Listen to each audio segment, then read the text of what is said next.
کیا آپ کو چیزیں جلدی یاد نہیں ہوتی؟ اگر یاد ہو بھی جاتی ہیں تو آپ جلدی بھول جاتے ہیں۔ اگر آپ کو اسٹڈیز میں اس چیز سے بہت مسئلہ ہوتا ہے تو یہ ویڈیو آپ ہی کے لیے ہے۔ آپ پڑھائی کرتے ہیں مگر جو پڑھتے ہیں وہ سمجھ نہیں آتا، تو پڑھنے کے افیکٹو طریقے معلوم کریں۔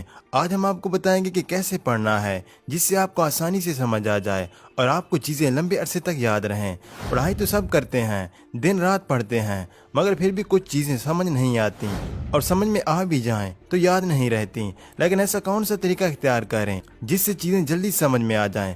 آپ پڑھتے ہیں ایک بار، دو بار، پھر بھی چیزیں سمجھ نہیں آتی تو آپ یوں ہی رٹا مار کر یاد کر لیتے ہیں، لیکن پھر وہ چیزیں آپ کے ذہن میں زیادہ دیر تک محفوظ نہیں رہ پاتی۔ میمورائز کرنا اور چیزوں کو سمجھنا دونوں میں فرق ہے۔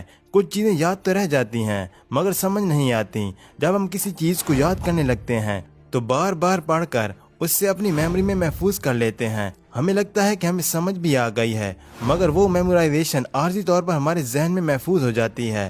پھر کچھ دن بعد ہمارا ذہن وہ سب بھولنے لگتا ہے۔ تو ایسا کیا کیا جائے کہ چیزیں پرماننٹلی ہمارے ذہن میں رہ جائیں؟ اسٹڈی کے بہت سے طریقے ہیں۔ ایک طریقہ جو ہم یہاں بتا رہے ہیں، اگر اس پر عمل کیا جائے تو آپ چیزوں کو سمجھیں گے بھی اور آپ کا ذہن ہمیشہ کے لیے چیزوں کو محفوظ رکھنا بھی سیکھ جائے گا۔ سب سے پہلے تو آپ جب اسٹڈی کر رہے ہیں تو پڑھتے وقت ہر ایک لائن کو اپنے ذہن میں محفوظ کرتے جائیں۔ ایک بار، دو بار اور بار بار اس لائن کو پڑھیں۔ آپ کو کچھ چیزیں سمجھ آنے لگیں گی، پھر آپ اس سٹیپ پر عمل کریں۔ اگر 3 سے 4 بار اس کو پڑھ لیا ہے اور آپ کو سمجھ بھی آ گیا تو آپ ایک کاغذ لیں اور اس میں وہ چیزیں لکھیں جو بھی آپ نے پڑھی ہیں۔ وہ تمام ٹاپکس کو آپ اب اس کاغذ پر دیکھے بغیر لکھیں۔ اب آپ دیکھیں گے کہ کتنا فیصد آپ اسے لکھنے میں کامیاب ہوئے ہیں۔ کم سے کم 60% آپ کا لکھا ہوا درست ہوگا۔ اب باقی بچے 40%، تو اس کے لیے ٹیکسٹ سٹیپ پر عمل کریں۔ چیزوں کو پھر سے پڑھیں، خود کو سمجھائیں۔ جو 40% رہ گیا تھا وہ بھی یاد ہو جائے گا۔ جی ہاں، یہ ایک افیکٹو طریقہ ہے جو کہ بڑے بڑے سائنٹسٹ اور ٹیچر سمجھا چکے ہیں، مگر اس پر بہت کم لوگ عمل کرتے ہیں۔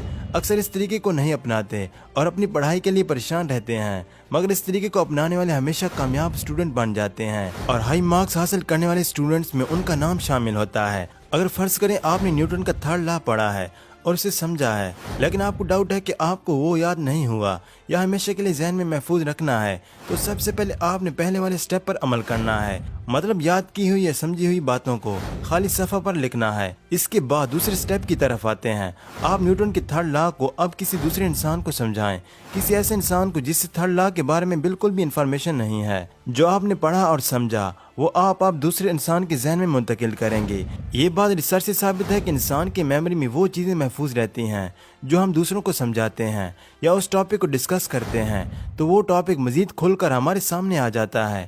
لیکن اگر آپ کسی کو سمجھا رہے ہیں مگر آپ سمجھاتے ہوئے ریلیکس نہیں ہیں اور آپ اس ٹاپک کو بھولے جا رہے ہیں یا آپ اس ٹاپک کو سمپل طریقے سے سمجھا نہیں پا رہے، تو اس کا یہ مطلب ہے کہ آپ اس چیز کو سمجھ نہیں سکے۔ اب آپ کو دوبارہ جا کر پڑھنا پڑے گا۔ آپ اس چیز کو دوبارہ پڑھیں، فرسٹ سٹیپ کی طرف جائیں اور دوبارہ اس پر عمل کریں، مطلب اس ٹاپک کو 1 سے 5 بار پڑھیں اور اس سے پھر سے کاغذ پر تحریر کر کے پڑھیں۔ اب آپ کو وہ چیزیں کلیئر ہو جائیں گی اور آپ پھر سے اس شخص کو سمجھائیں۔ اگر آپ اس بار بہتر طریقے سے سمجھانے میں کامیاب ہو گئے اور چیزیں سمجھانے میں آپ بالکل نہیں رکے اور کسی بھی کنفیوژن نے آپ کو پریشان نہیں کیا، تو سمجھ جائیں آپ کا ذہن اسے ہمیشہ کے لیے محفوظ کر چکا ہے۔ اگر آپ اب بھی سمجھا نہیں سکے تو دوبارہ فرسٹ سٹیپ پر عمل کریں۔ جب تک آپ بہتر اور آسان طریقے سے چیزوں کو ایکسپلین کرنے میں کامیاب نہیں ہوئے تب تک آپ دوبارہ پڑھتے رہیں۔ یہی آپ کے پڑھنے کا بہتر طریقہ ہے اور آپ کی میموری میں ہمیشہ کے لیے محفوظ رکھنے کا طریقہ ہے۔ تو دوستو، یہ تھا پڑھنے اور ہمیشہ کے لیے ذہن میں محفوظ رکھنے کا افیکٹو طریقہ، جس کے بعد آپ کی میموری ہمیشہ کے لیے یاد رکھنے کے قابل ہو جائے گی اور آپ ایک کامیاب اسٹوڈنٹ بن جائیں۔